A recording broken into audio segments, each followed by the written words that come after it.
Paulo, nagsalita na sa nagsasabing ginagamit niya lang si Kim Chu.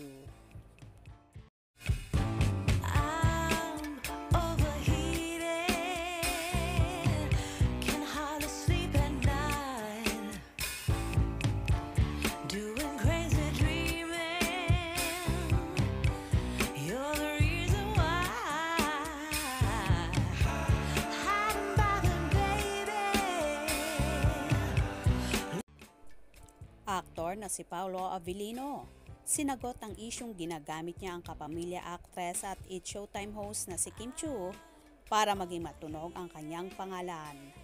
Hindi nagustuhan ng aktor na si Paolo Avellino ang mga kumakalat na issue patungkol sa panggagamit niya kay Kim Chu para maging matunog ang kanyang pangalan at tiyak na iiwan rin umano niya ito kapag nagsawa na siya or kung magkakaroon siya ng panibagong katandem, kagaya na lamang sa ginawa niya noon sa actress na si Janine Gutierrez. Ayon kay Paolo Avellino, hindi niya ugaling manggamit ng ibang tao para maging daan ng kanyang kasikatan. Kaya naman hiniling niya na sana ay itigil na ang pagpapakalat ng mga maling balita. Ito patungkol sa kanya. Iginiit din niya na mula noon ay wala siyang taong ginagamit para maging maingay ang kanyang pangalan sa larangan ng pag-arte. Iginiit din niya na bilang kapartner ni Kim Chu, ngayon ay ayaw na ayaw niyang nasasaktan ang actress.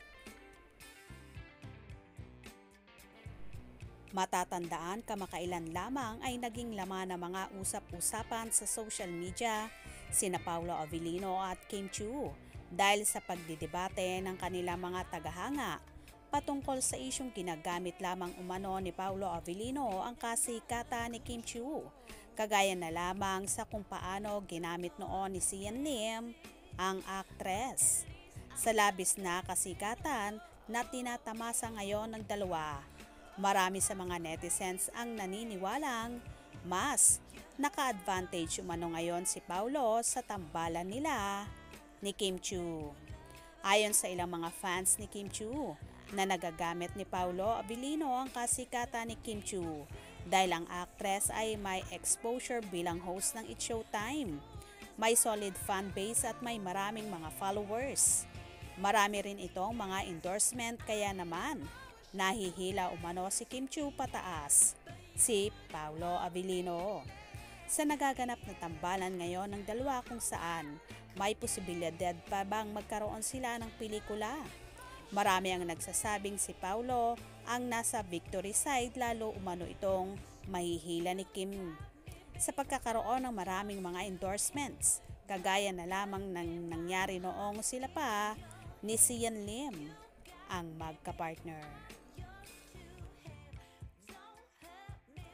Well, hindi naman talaga kailangan ni Paolo na gumamit ng kung sino-sino at lalong higit si Kim Chu na on-screen partner niya ngayon.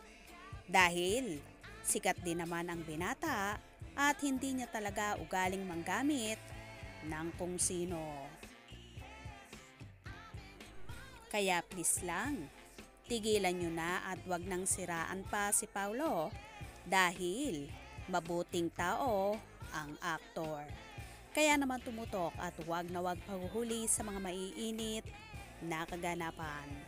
Anong inyong magiging reaksyon sa bidyong ito? Comment below.